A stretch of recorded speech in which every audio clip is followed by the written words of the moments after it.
July 10th, 2026, and the lights are going out across southern Iran. Not metaphorically, not as a strategic warning, literally.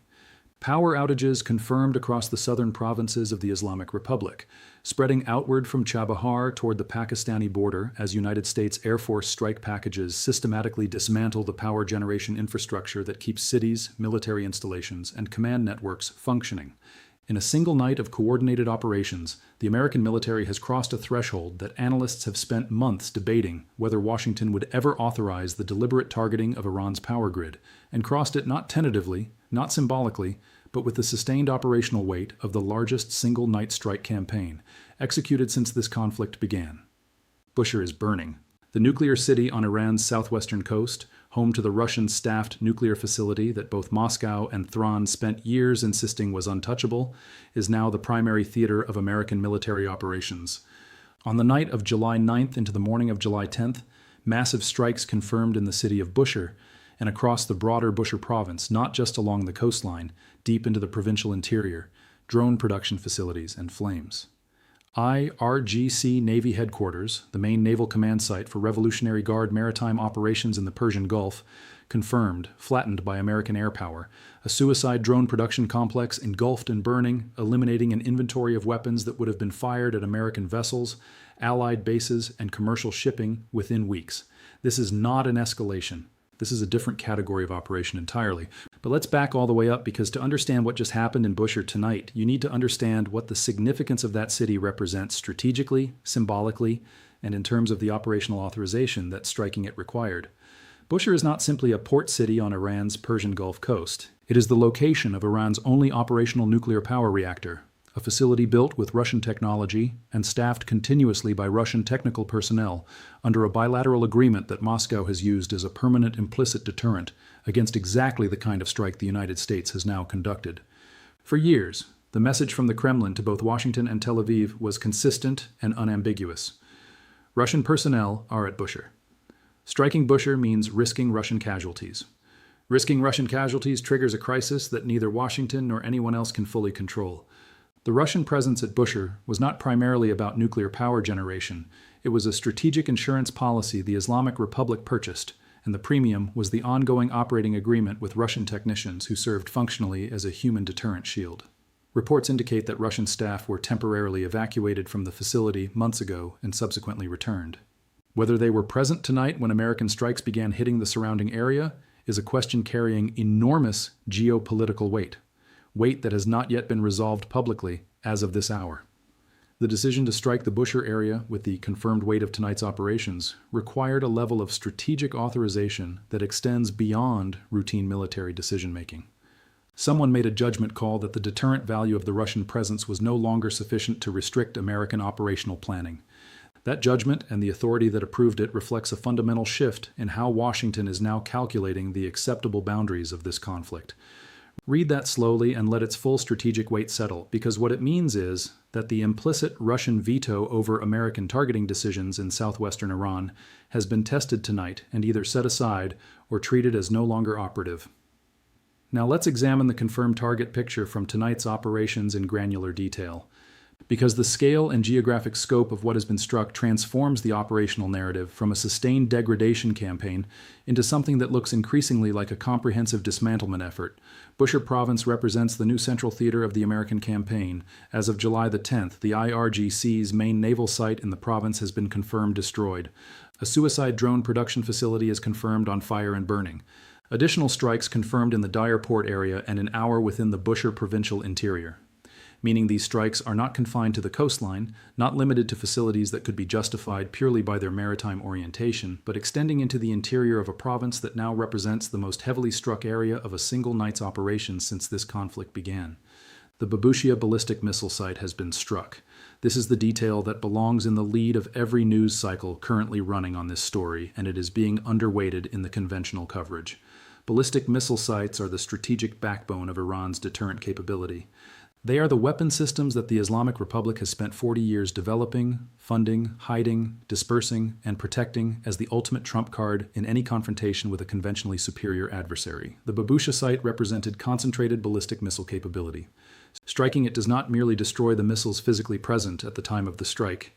It eliminates the infrastructure, the loading systems, the technical support architecture, the guidance preparation facilities, the command connections that transform stored ballistic missiles into operationally employable weapons.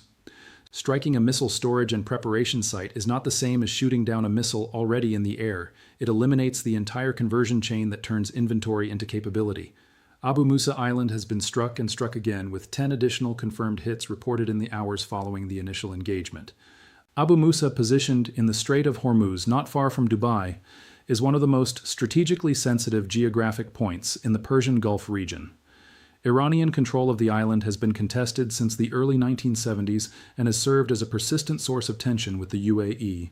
The island represents a forward-operating, clears-throat position in the strait itself, a position from which Iranian forces can monitor, harass, and threaten maritime traffic with far shorter response timelines than from mainland coastal installations. Striking it 10 times in a single operational night is not tactical overkill. It is the systematic elimination of a forward-positioned threat node that has complicated freedom of navigation in the strait for decades. The port of SU has been hit. JASC, specifically the IRGC Navy facilities at JASC on the Strait of Hormuz, has been struck. The geography of JASC is operationally critical and deserves more analytical attention than it is currently receiving in the mainstream coverage. JAS sits at the eastern entrance to the Strait of Hormuz on the outer edge of the Persian Gulf corridor, where commercial vessels transition between the open waters of the Gulf of Oman and the confined navigational channel of the strait itself. IRGC Navy facilities at JASC represent a choke point control capability, the ability to threaten vessels at precisely the moment they enter or exit the world's most critical energy corridor.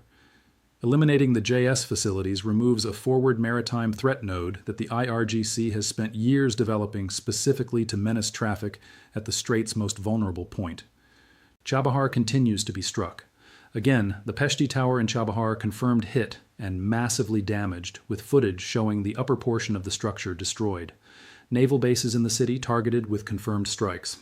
Nearly 100 of the IRGC's small, fast attack boats, the speedboats that have been the primary harassment tool for commercial shipping operations, confirmed, wiped out between the previous night's operations and tonight's wave. That number is not tactical attrition. That is the elimination of an entire operational doctrine in physical form. The IRGC's strategy of maritime harassment has depended on the swarm tactics that small, fast boats make possible. Multiple simultaneous approach vectors, high speed, low radar signature, coordinated harassment from multiple directions against a single target. Remove the boats and you remove the doctrine. The swarm capability that has menaced shipping in the Persian Gulf is being physically eliminated, one confirmed strike at a time. And then there are the power plants. Multiple power generation facilities confirmed hit across the southern region of Iran, with confirmed large-scale power outages now spreading across the area near the Pakistani border. This is the detail that separates tonight's operations from every previous round of this conflict, and it is the detail that demands the most careful analytical attention rather than the least. Power infrastructure is not a military target in the conventional sense. A missile launcher is a weapon system. A radar installation is a military platform. A naval base is a military facility. A power plant is infrastructure that serves civilian populations, hospitals, water treatment systems, communications networks, and yes, also military command and control systems, weapon storage, climate control, and the electrical distribution that keeps sophisticated military electronics operational. When a military campaign begins systematically targeting power generation in a country, it has crossed into a domain of warfare that carries specific legal, humanitarian, and strategic implications that are qualitatively distinct from all previous target categories in this conflict. The confirmed power outages spreading across southern Iran are not incidental. They are not collateral effects of strikes on adjacent military facilities. Power plants were specifically targeted. That targeting required specific authorization at a level of command authority that reflects a deliberate strategic choice about the appropriate scope of this campaign. Someone decided that degrading Iran's power infrastructure was an appropriate and authorized operational objective. That decision is the most consequential single targeting authorization of this entire conflict, and it will shape both the humanitarian trajectory of the situation inside Iran and the diplomatic framework within which any eventual resolution of this conflict must be negotiated. The air picture above the Persian Gulf in the Strait of Hormuz tells a story that supplements the ground-level strike footage with its own operational significance. Confirmed reports document massive American air power presence currently active over the region. Multiple strike packages operating simultaneously, supported by an extensive tanker refueling architecture that enables the continuous operations tempo the campaign is currently sustaining. American fighter jets and bombers are described as moving freely through Iranian airspace with no effective resistance from what remains of Iran's degraded air defense system. The IRGC has been unable to engage manned American aircraft with any confirmed effectiveness throughout this entire campaign. Their only documented aerial successes have come against unmanned surveillance drones, the MQ-9 Reaper platforms, with another drone claimed downed in Hormuz in the Bushehr province area during tonight's operations. The Islamic Republic's state media released footage of what they describe as the moment of interception, though CENTCOM confirmation remains pending as of this hour. The operational reality behind that asymmetry, the IRGC, capable of occasionally intercepting unmanned drones while entirely unable to engage the manned aircraft delivering the decisive strikes, reveals the true state of Iranian air defense capability after weeks of sustained degradation operations. The automated layered air defense architecture that Iran spent decades building, and that was its primary deterrent against exactly the kind of air campaign now underway, has been systematically dismantled. What remains capable enough to occasionally catch a slow-moving surveillance drone cannot engage the aircraft that actually matter. This is where the strategic picture becomes genuinely dangerous in a way that the headline numbers alone do not capture. CENTCOM issued a new formal statement during tonight's operations, directing in language chosen carefully by institutional lawyers and military planners that U.S. Central Command forces have started conducting additional strikes against Iran to further degrade their ability to threaten freedom of navigation in the Strait of Hormuz, holding Iran accountable for unjustified aggression against commercial shipping and civilian crews freely navigating a vital international waterway. The official framing of the mission remains anchored to the maritime protection rationale. That framing is becoming increasingly difficult to reconcile with a target list that now includes power plants, nuclear city infrastructure, ballistic missile sites far from any coastline, provincial airports, and railway bridges across multiple provinces. Either the definition of what threatens freedom of navigation in the Strait of Hormuz has been expanded to encompass essentially any Iranian capability with potential military application, or the stated rationale and the actual operational objectives of this campaign have diverged to a point where they can no longer be described as the same thing. Now, the Bahrain dimension has added an entirely new layer of complexity that was not present in the operational picture 24 hours ago, and its implications extend significantly beyond its immediate tactical contribution. Confirmed reports indicate that Bahrain has now formally joined the strikes against Iran. The Bahraini military is described as actively participating in tonight's operations. This is not a minor footnote to a story that would be consequential without it. Bahrain's entry into the active coalition conducting strikes on Iran transforms the legal, political, and escalatory character of what is underway in ways that matter enormously for how the Islamic Republic constructs its response calculus. When Iran fires ballistic missiles at American military headquarters in Bahrain, which it has done with confirmed impacts on the Fifth Fleet's operational area, it is attacking both a superpower and a sovereign Gulf Arab state simultaneously. When Bahrain then responds by joining strikes on Iran, the IRGC can characterize its subsequent retaliation not merely as resistance against American aggression, but as a war of survival against a regional coalition that now includes Gulf Arab states whose populations and governments the IRGC has spent decades trying to intimidate, subvert, and coerce. The IRGC's response to Bahrain's confirmed participation arrived through a senior military advisor to the supreme leader, who announced that the Islamic Republic will strike every single Arab country in the region that has either launched or supported the attacks on Iran. Every Arab state, not just Bahrain, not just Kuwait, where the Ali Salem Air Base was previously struck.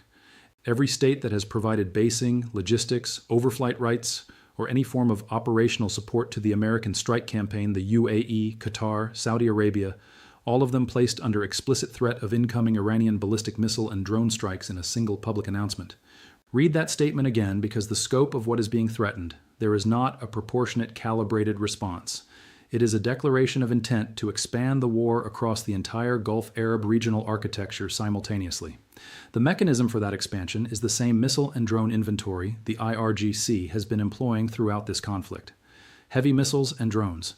The IRGC's senior military advisor was explicit about the delivery systems because they are the only delivery systems the IRGC still possesses in operationally significant numbers.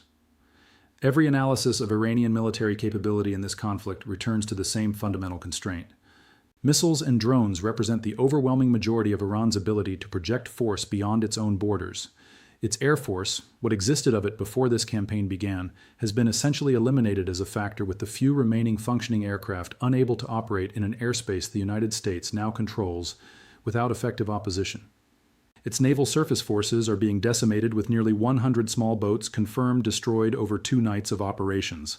Its ground forces, whatever their doctrinal capabilities, are irrelevant in a conflict being conducted primarily in the air and maritime domains.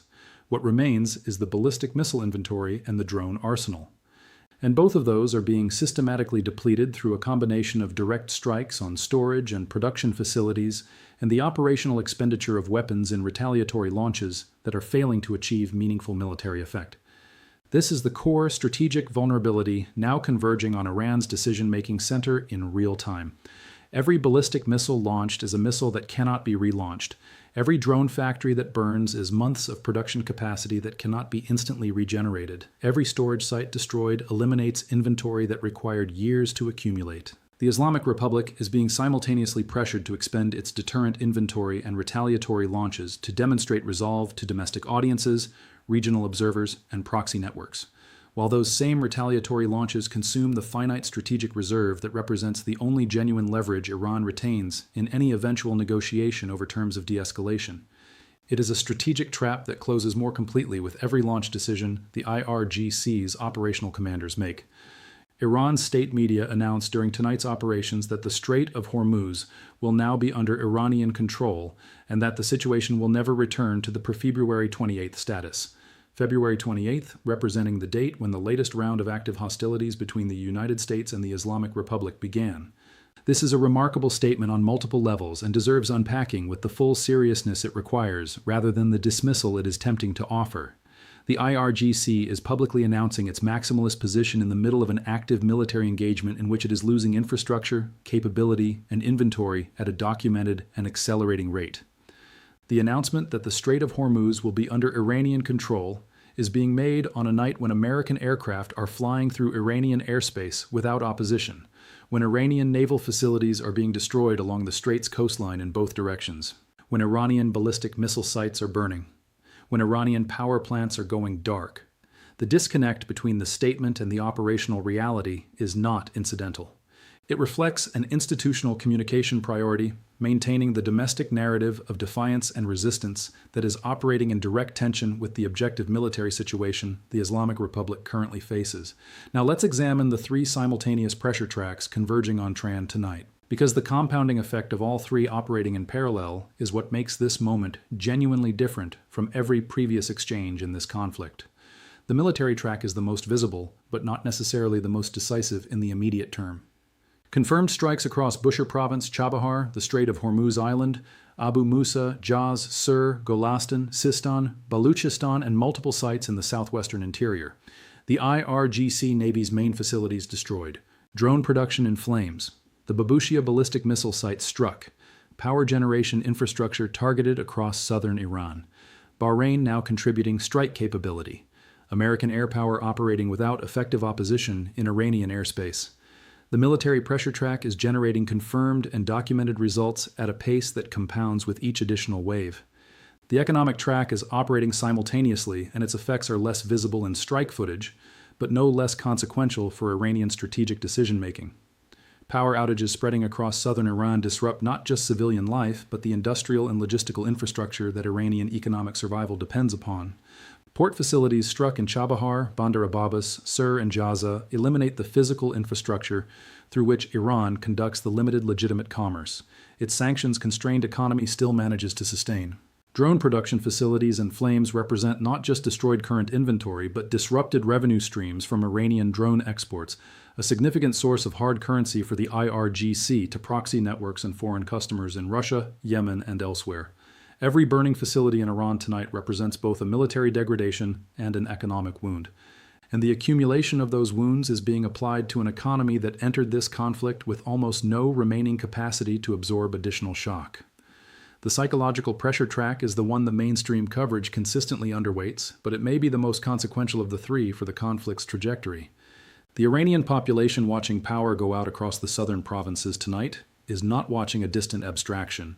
They are experiencing directly in the darkness of their own homes and the disruption of their daily lives the physical consequence of a government that is governed on confrontational ideology rather than institutional competence for 47 years.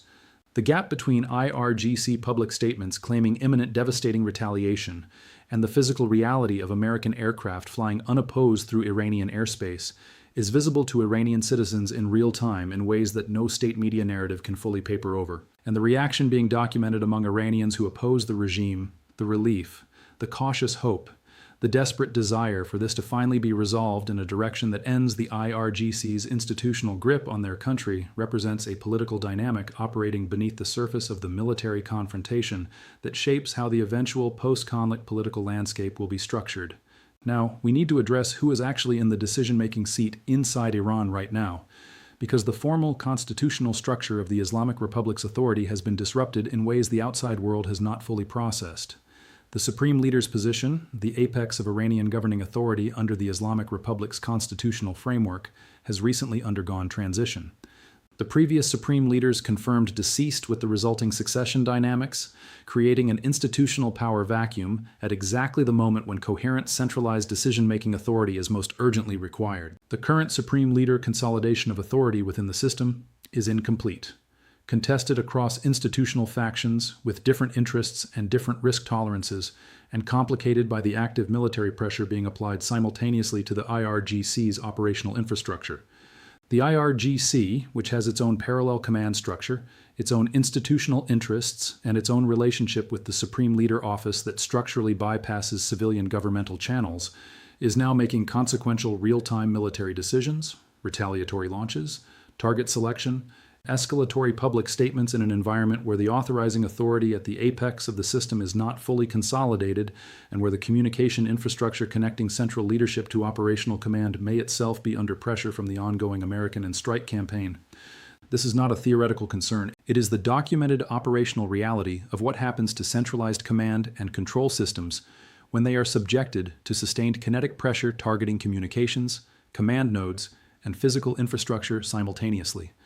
Individual commanders with institutional authority, genuine grievances from watching their facilities burn in globally circulated footage, and IRGC cultural conditioning that prizes demonstrating resolve above demonstrating restraint may be making decisions right now that exceed the intent or even the knowledge of whoever currently holds nominal authority at the top of the Islamic Republic's governing structure.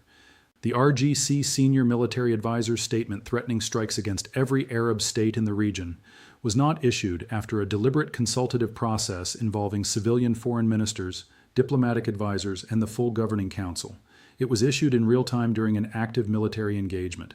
The gap between that statement and the actual IRGC capability to execute the threat it contains is enormous.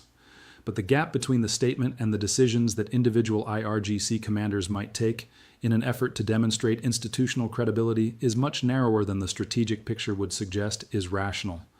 The honest assessment of where this stands as of July 10, 2026, requires separating what is confirmed from what is claimed, what is destroyed from what is deterred, and what has been authorized from what will actually be executed. What is confirmed is a strike campaign operating at the largest single night scale of this entire conflict, hitting targets across Bushehr Chabahar, the Strait of Hormuz, Abu Musa, Jask Sur, and multiple interior locations simultaneously. Power generation infrastructure has been deliberately targeted with confirmed outages spreading across southern Iran. The IRGC's main naval command in Bushehr province has been confirmed destroyed. A ballistic missile site has been struck. Drone production capacity is burning. Bahrain has entered the coalition. The American military is operating in Iranian airspace without effective opposition. What is claimed by the Iranian side does not match this confirmed picture. The IRGC claims imminent devastating retaliation against every Arab state in the region. It claims control of the Strait of Hormuz. It characterizes its ongoing losses as the first stage of a response that will grow larger. Every one of these claims requires a rigorous interrogation against the documented operational reality, which shows an IRGC whose air defense is gone, whose naval surface forces are being decimated, whose missile and drone storage is being struck, whose power grid is going dark, and whose one documented success is occasionally intercepting unmanned surveillance drones, while the aircraft that matter continue operating freely overhead.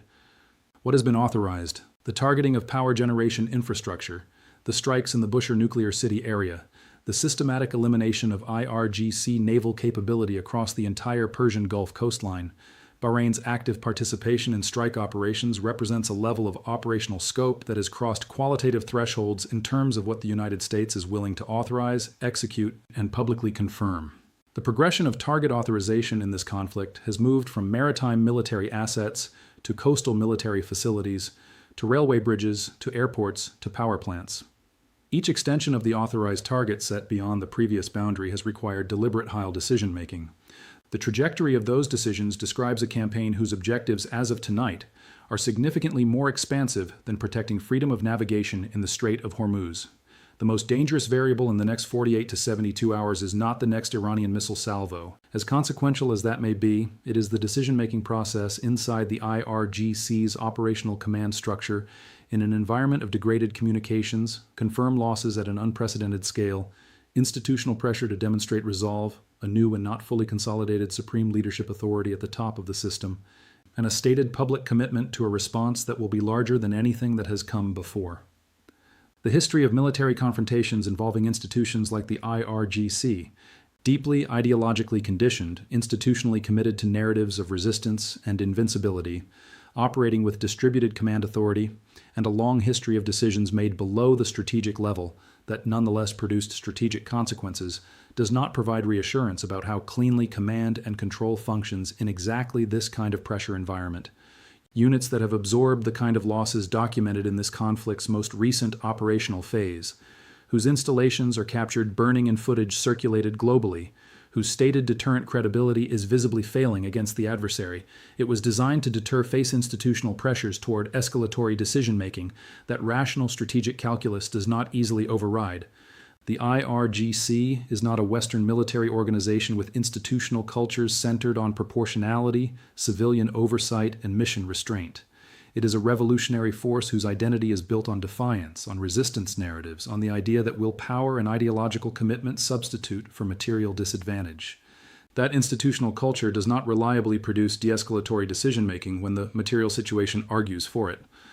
The structural risk, the variable that serious analysts are watching most closely as the sun comes up on July 10th, is a strike authorization by an IRGC operational commander made under pressure with degraded communications, acting on an institutional cultural imperative rather than a rational strategic assessment that strikes a target or a population that triggers a response threshold neither side's strategic planners currently intend to reach. Not the missiles that are already planned and authorized, the decision that hasn't been made yet, the command that goes out from a facility that American planners may not fully track. The launch that happens not because the IRGC's strategic leadership calculated it would serve Iranian national interests, but because a commander with authority over a remaining missile battery decided that the institutional shame of not responding was a greater risk than the strategic consequences of striking.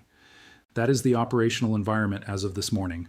And somewhere in the darkness, spreading across southern Iran tonight, in the power outages that started in Chabahar and are moving outward, in the burning drone factories of Bushehr, in the destroyed naval command post that was supposed to control the Strait of Hormuz, in the rubble of a ballistic missile site that will not be firing at anyone, the answer to how this ends is forming in the decisions of people whose names the outside world does not know, in facilities that don't appear on any map, operating on communications that may or may not be reaching the authority that is nominally in control.